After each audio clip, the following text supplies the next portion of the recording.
நம்முடன் இணைப்பில் நடிகர் ராதா ரவி அவர்கள் இருந்திருக்கிறார். சார் வணக்கம். பாக்யராஜ் அவர்களினுடைய இறப்பு செய்தி அதிர்ச்சி அளிக்கக்கூடிய வகையில் இருக்கிறது.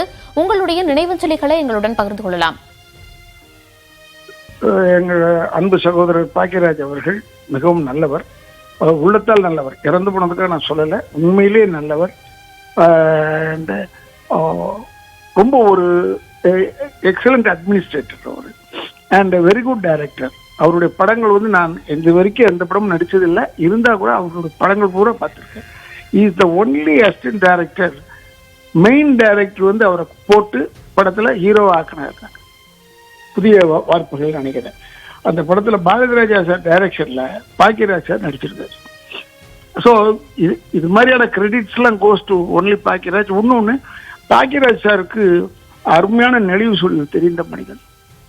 எந்த நேரத்தில் எதை செய்ய வேண்டும், எந்த நேரத்தில் எதை பேசணும் அதெல்லாம் தெரியும். ரொம்ப காமாக பேசக்கூடியவர். ஆனால் அவருக்கு கோபம் வந்து ரொம்ப பேர் பார்த்துருக்க மாட்டாங்க. கோபம் வந்து ரொம்ப உச்சிக்கு வரும் அவருக்கு சில டைமில். நல்ல மனிதன். நம்ம விட்டு போயிட்டாருன்னு என்னென்னா, நல்ல சிறந்த சிற்பி அவர், செதுக்குவார் கதையை. அப்பேற்பட்ட மனிதனை இழந்து விட்டோம் என்று சினிமா துறையை அவருக்காக வருத்தப்படுகிறது. ஒரு கலைஞராக அவருடைய படைப்புகளை நீங்க நிறையவே பார்த்திருப்பீங்க. நீங்க வியந்து பார்த்த படைப்பு அப்படின்னா எதை சொல்லுவீங்க சார்? நீங்க சொல்றது வந்து உங்களுக்கு எது முக்கியம், கண்ணு முக்கியமா ஹார்ட் முக்கியமானு கேட்டால் எதுக்கு பதில் சொல்றது? ஏன்னா அவருடைய எல்லா படைப்புகளுமே எனக்கு பிடித்த படைப்புகள். எதுவுமே அவர் சோடையா போனதில்லை.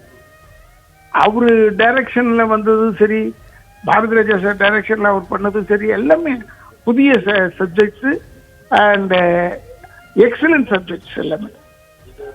தமிழ் ஃபீல்ட்லேருந்து கதைகளை வந்து அவர் வேற எங்கேருந்தும் கதையெல்லாம் திருடி கொண்டாடுறது இல்லை.